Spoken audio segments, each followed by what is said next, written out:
Lovely. Welcome back to Human Edge podcast.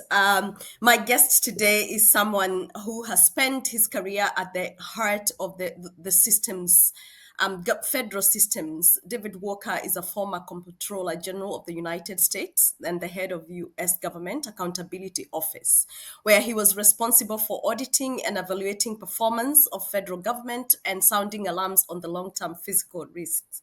He's also a leading voice on America Future and the author of America 2040, Still a Superpower, a book that asks a confronting question: where will the United States retain its position as a global superpower by 2040, and what must change if it's going to? Dave has advised president and policymakers, but equally committed to equipping everyday citizen with truth and context and the courage to act. Dave, is an honor to welcome you back to Human Edge podcast. Thank you for being with us this afternoon for you and morning for me. It's good to be with you, and Australia is a lovely country. I've been there several times. Lovely. We felt like a safe haven until a week ago, where reality of what is happening globally has hit, and potentially quite timely for this conversation. The last time you and I spoke, United States was under a very different administration, and we delved then into government physical responsibility and the gap between political promises and physical reality. Since then, the world has significantly shifted geopolitically, economically, and socially. Just to start off from where you sit, what has meaningfully changed since our last conversation, and what has perhaps wallingly stayed exactly the same? Well, first, it was tragic what happened in Sydney a week ago, this past weekend, and it's a troubling trend that we're seeing in too many places around the world now, and something really needs to be done about it from the very top levels of government, no matter where you are in the world. But look, Donald Trump is a very unusual individual. He is now our new president. His theme is America first, but that doesn't mean America only. And basically, what he's trying to do is he's trying to be a disruptor, both internationally as well as domestically. Internationally, he's trying to have Europe assume more responsibility for its own security because he believes that the United States has borne too much of the burden over the decades, and it's time for Europe to stand up and bear more of the relative burden. You know, that's relevant for several different reasons. One, because their economy is large in collective GDP, and secondly, we have a debt challenge. We still have large and growing debt burdens, and therefore we can't afford to do as much as historically we may have done in the past. Secondly, he's pivoted to Asia because he views China is our greatest, is our greatest competitor economically and our greatest threat with regard to potential military activity, and so he's pivoting to Asia. Obviously, Australia is a very important ally for us, as well as other countries in Asia Pacific. And thirdly, he's looking more to the Western Hemisphere to try to be able to do more to protect U.S. interest in the Western Hemisphere because China has been very aggressive at trying to build relationships in the Western Hemisphere.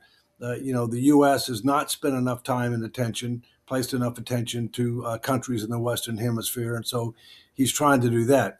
At the same time, he's trying to resolve past conflicts around the world. He's resolved about 8 so far. Obviously, the biggest one remains, which is Russia, Ukraine, and we can talk about that if you want to.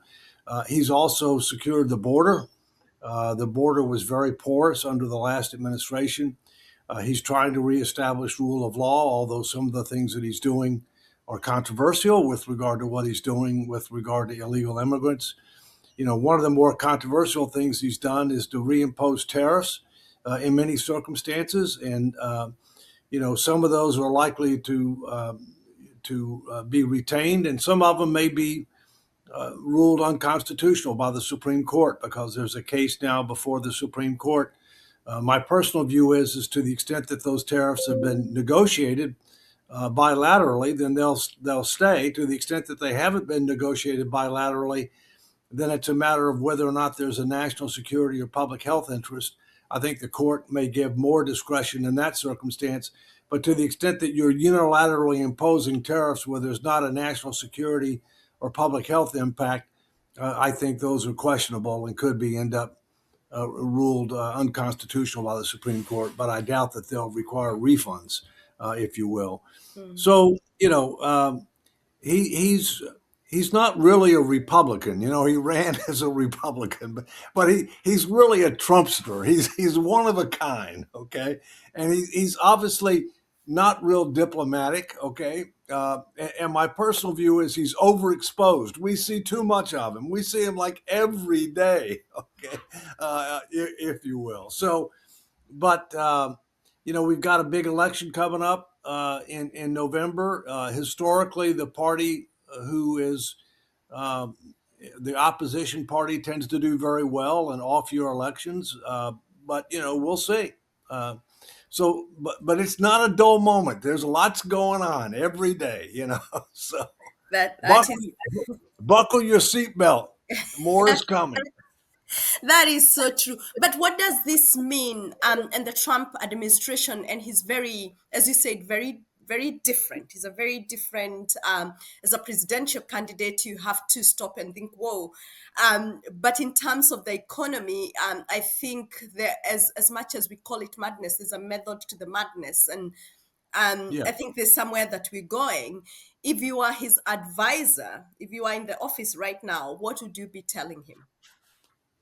Well, the big issue that we talked about last time was the U.S. government's finances, because if the government doesn't put its finances in order, it'll lose economic power over time.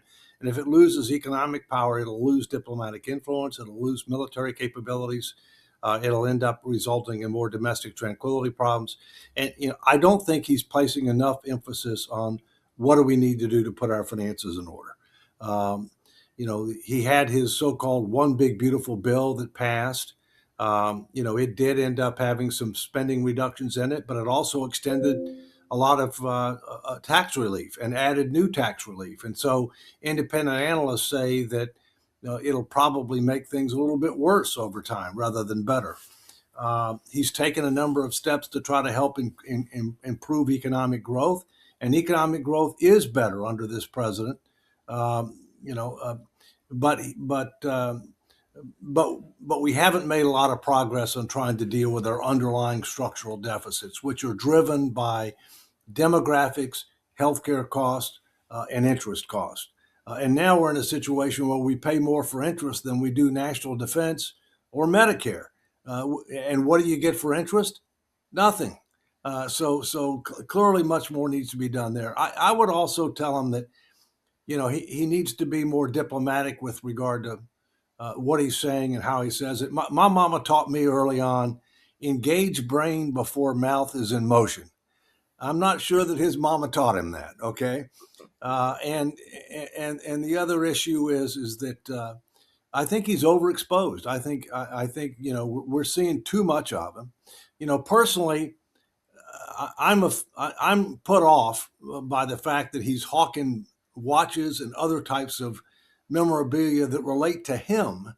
The presidency is more than an individual, and I think there's too much that goes on that's Trump this and Trump that, and if you will. So I could go on, but that's enough to get us started. Right. And I think he's more a businessman than he is a Yeah, politician. yeah. And I think that's why the world is in a bit of a shock. Uh, He's trying. He wants to cut deals, okay, and yeah. he uses tariffs that way. He uses tariffs to try to be able to gain leverage to achieve other objectives, whether it be peace agreements, okay, whether it be getting other parts of the world to assume more responsibility for their own security, whether it be to try to fight the flow of illegal drugs. He is clearly non-traditional. But in the final analysis, a lot of people have concerns about what he does. But in Mm. the end, he gets a lot of results. He does. He gets a He lot of does. results. Yeah. Yeah. It does, and sometimes I do think it's a strategy, and his strategy works.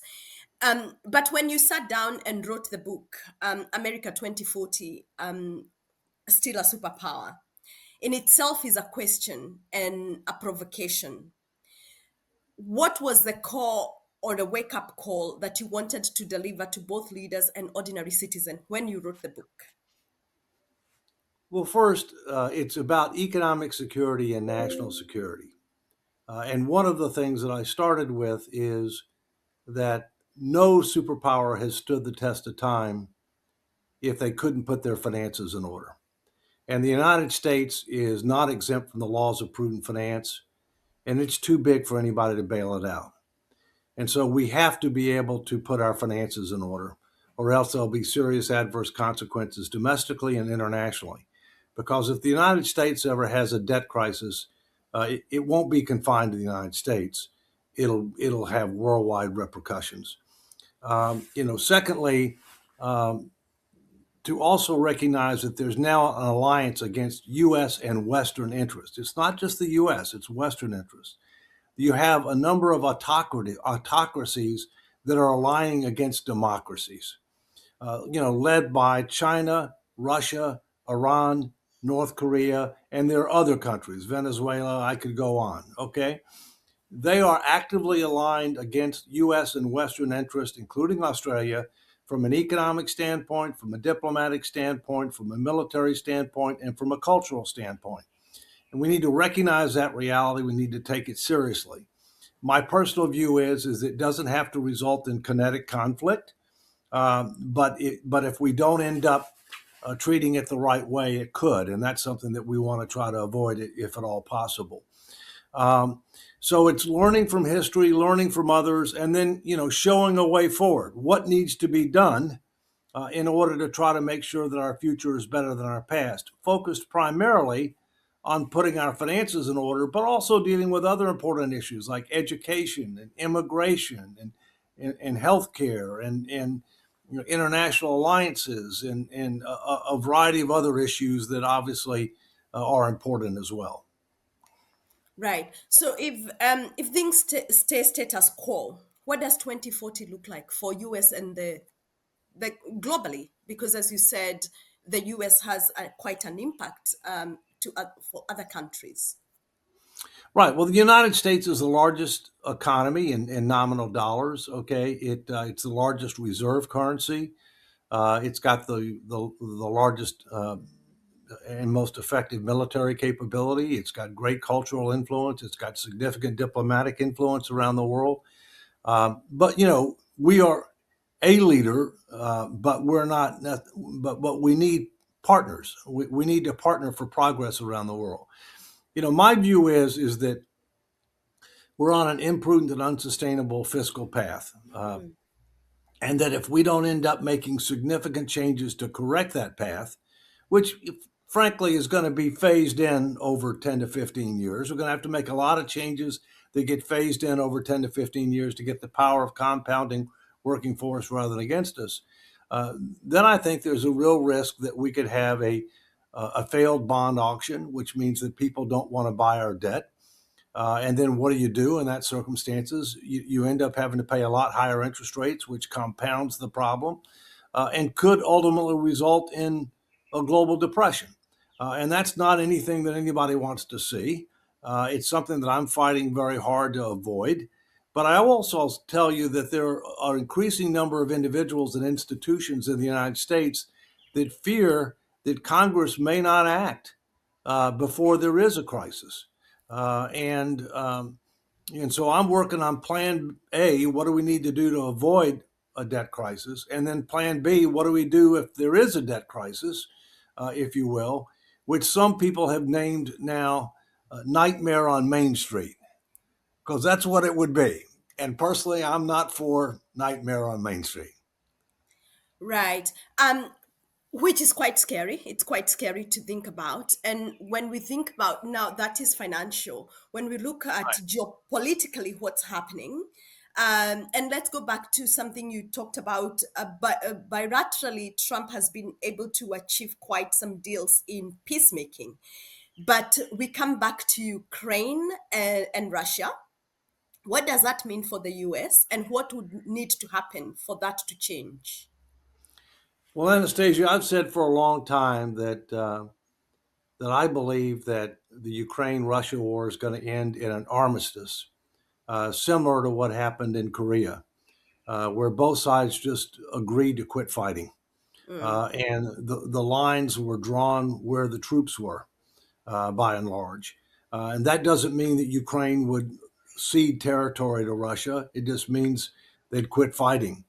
It does, but I think if that happens, in order for that to happen, there's going to have to be some security guarantees for Ukraine, outside of NATO. But there are things that can and should be done to provide those security guarantees. But they need to be in the form of a treaty rather than just a regular agreement, because as you may recall, there was something called the Budapest Agreement. It was not a treaty. It was between the United States, Russia, the UK, and Ukraine. Whereas if Ukraine gave up their nuclear weapons, that Russia, the United States, and UK would guarantee its sovereignty. Well, that didn't work too well. Russia invaded Ukraine in 2014 and again in more recent years, and the US and the UK didn't do anything about it. In addition, as a supplement to the Budapest Agreement, both France and China signed side agreements to provide security guarantees for Ukraine, but they didn't do anything either. And so I think the lesson there is that if you want to have meaningful security guarantees, they need to be in the form of a treaty where they're binding on the country, not just on the particular president at that time. I think you also are going to need to have security forces. I do not think U.S. troops should be stationed there, but there are plenty of other alternatives other than U.S. troops. There's going to have to be some type of reconstruction plan that's going to have to be done as well. I think you're likely to see new elections in Ukraine to see whether or not the Ukrainian people still want Zelensky or whether they want to change. But I don't think that either side can afford to quote unquote lose, but I don't think that either side can win. And therefore, we got to figure out what can be done to cease the fighting, to stop the dying, and to try to provide reasonable assurance that any further attempt by Russia to continue aggression, whether it be Ukraine or anywhere else, is effectively checked. Look, I never felt that Russia wanted to go beyond Ukraine.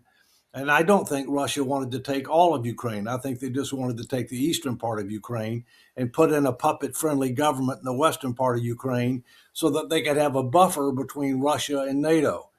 But those who say that Russia wants to take on NATO, I think, are doing something that's illegal because they can't even defeat Ukraine. There's no way in the world they're going to defeat NATO. I mean, it's a no-brainer. Well, But those are just a few thoughts. is Ukraine that strong? It's been quite a surprise. Quite a surprise. Well, it's their homeland, right? So they're fighting for their homeland, and they also have used, a number of new and innovative techniques to fight.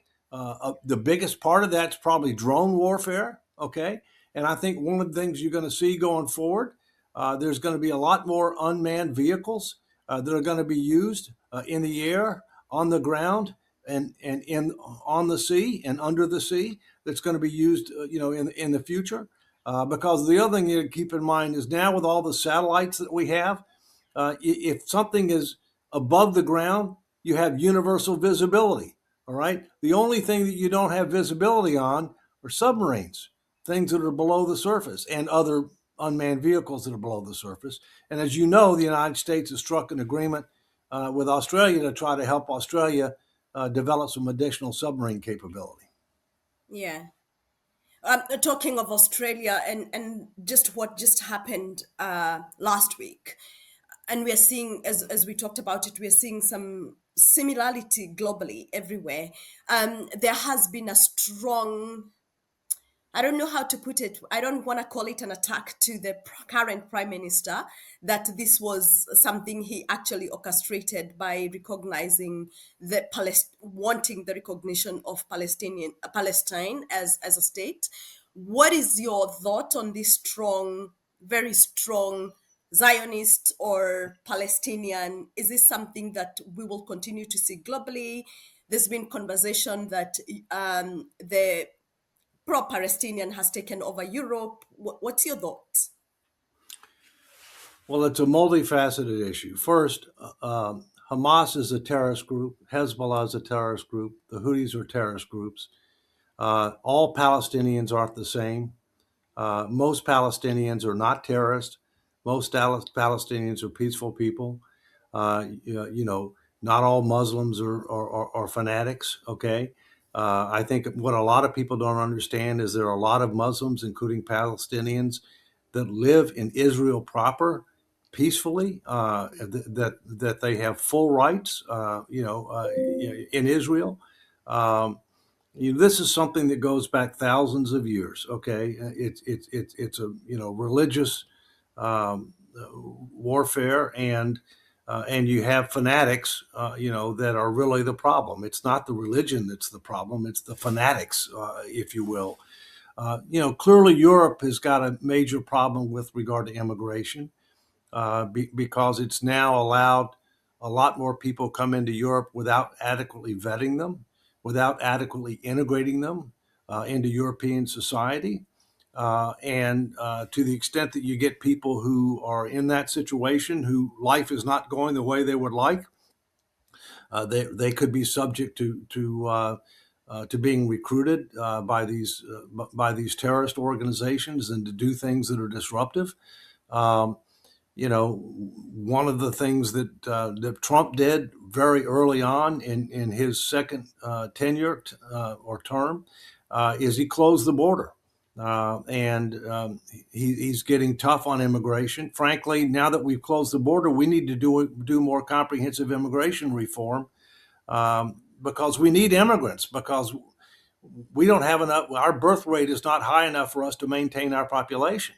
And so, therefore, we need immigration, but there's a big difference between legal and illegal immigration, and the kind of immigration that helps you economically and competitively and things of that nature, while also requiring people to integrate into society and not have separate, their own areas where they're speaking their own language and not integrating into society. I mean, that's not a healthy thing, if you will.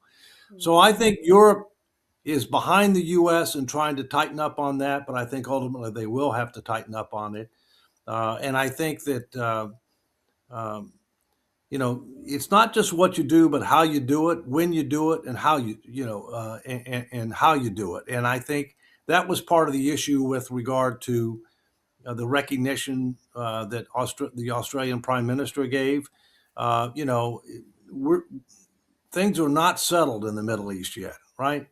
And as a result, until things get settled, and until we have a broader peace agreement, I think people took that as well. You're rewarding the bad guys, and you don't want to reward the bad guys. I'm not saying that's right or wrong, but I'm just saying I think that's how it was taken, and clearly by the Jewish community, they don't think your prime minister is doing enough to try to be able to protect them. They're a very small percentage of your population. They're a small percentage of our population, uh, but they clearly have been targeted, and we need to recognize that, and we need to do what we can to protect them and others.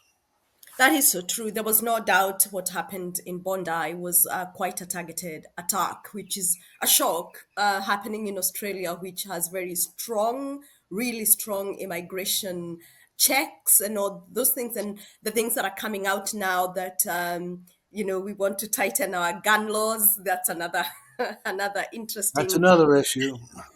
Well, one of the reasons the United States will never be successfully invaded is because of our Second Amendment.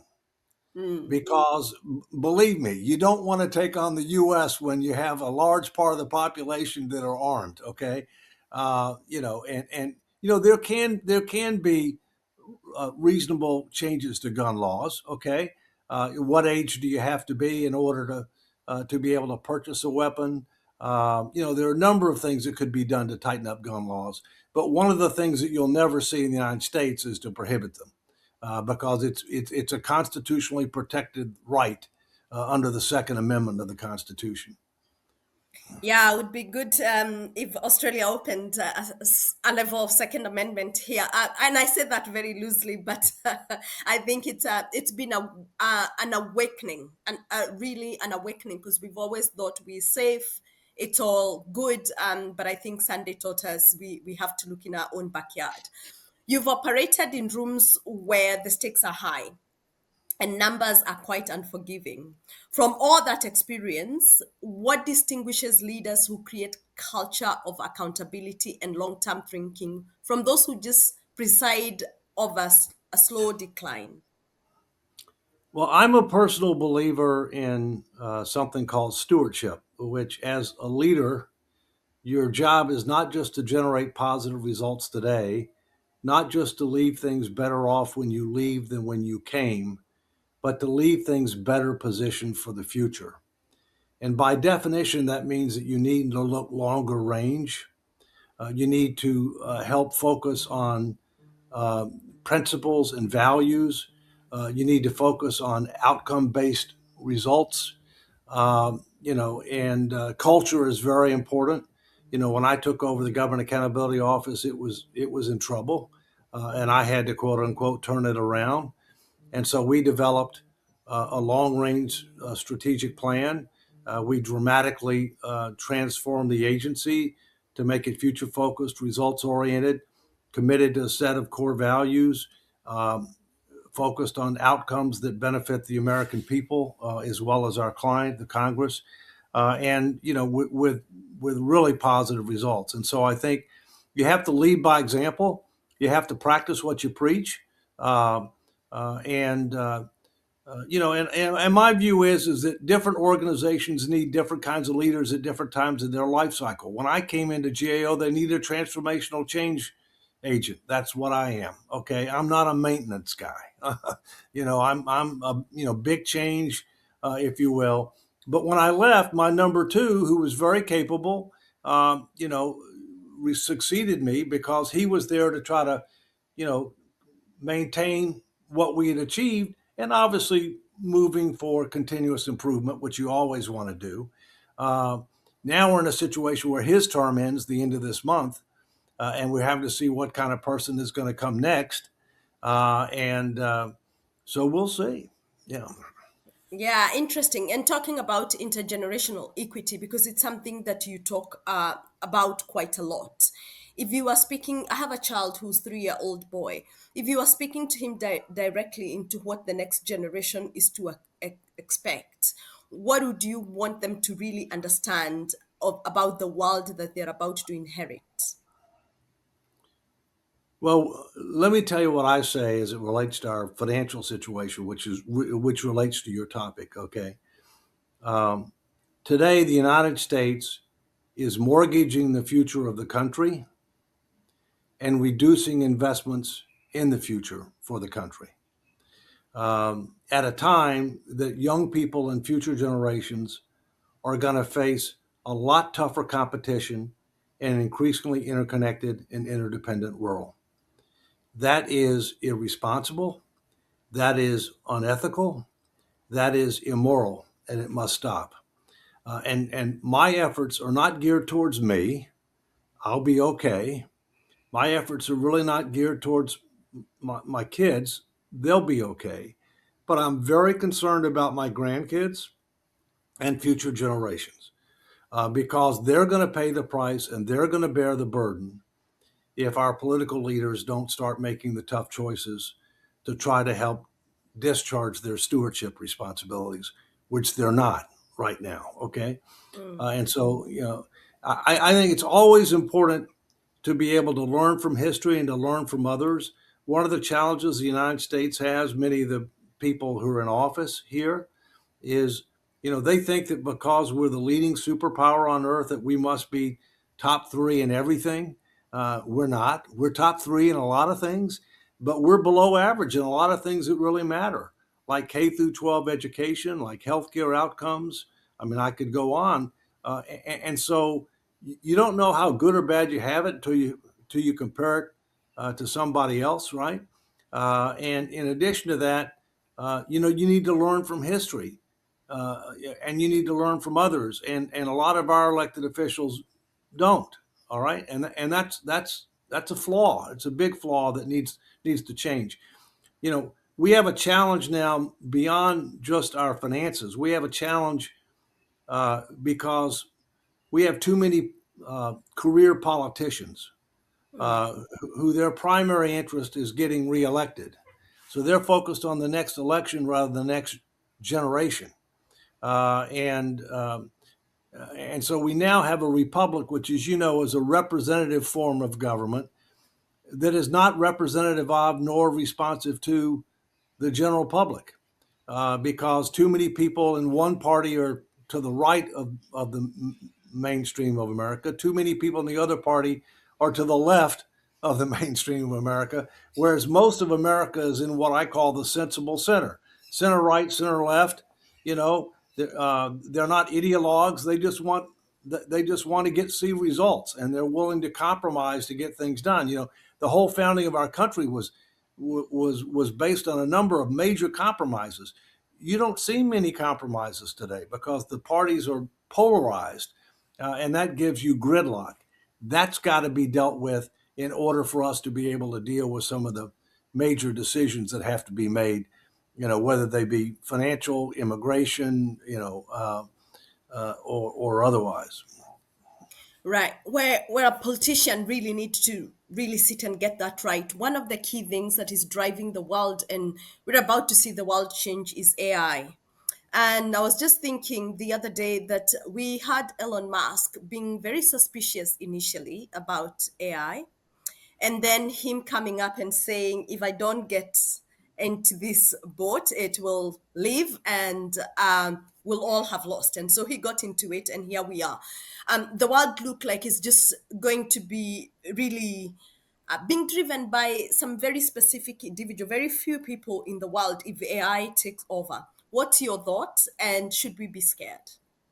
Well, I think AIs are pluses and minuses. Okay, I think they're a great productivity enhancer.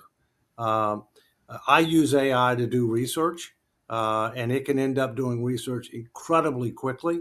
Although you have to keep in mind it's not always right.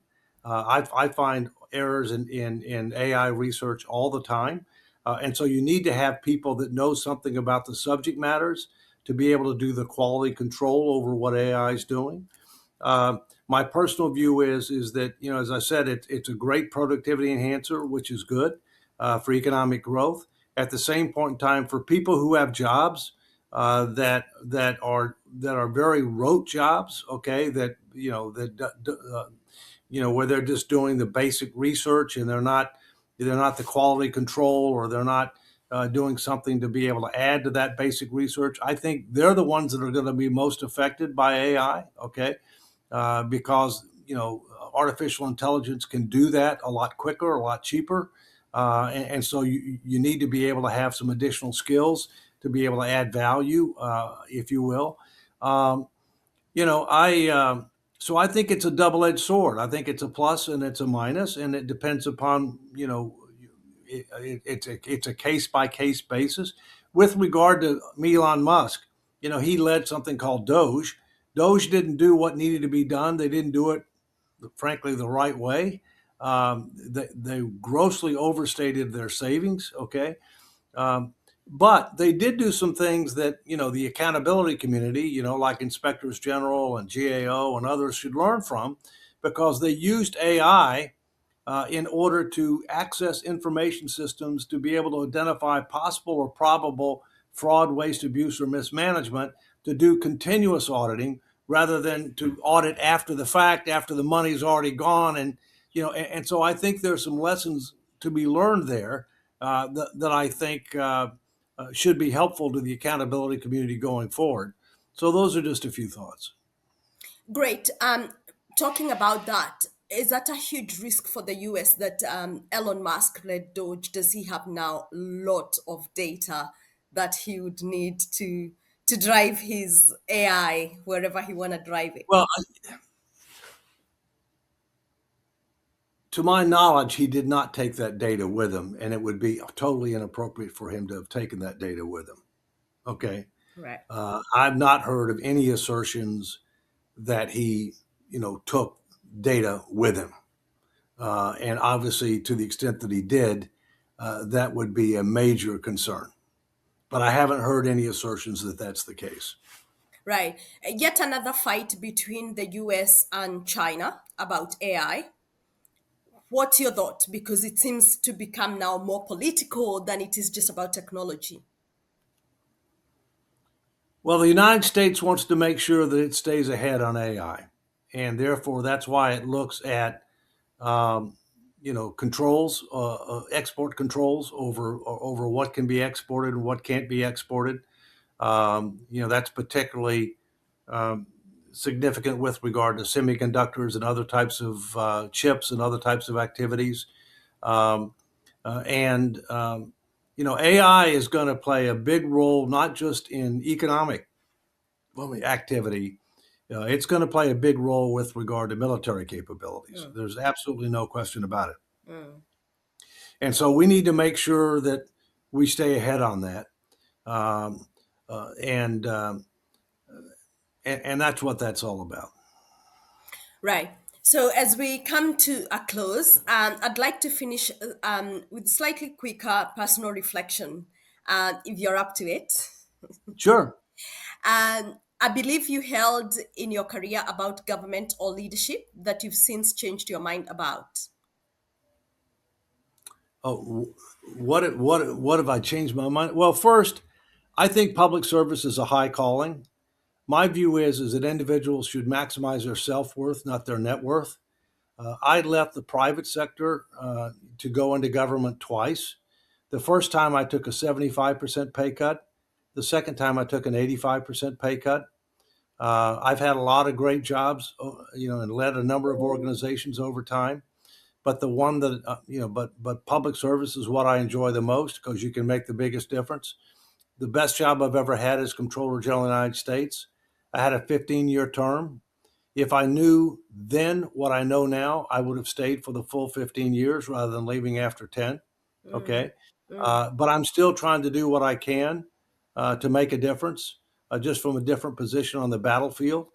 I am frustrated because I believe that um, even though our challenges are great, that the dysfunction in our political system has gotten much worse.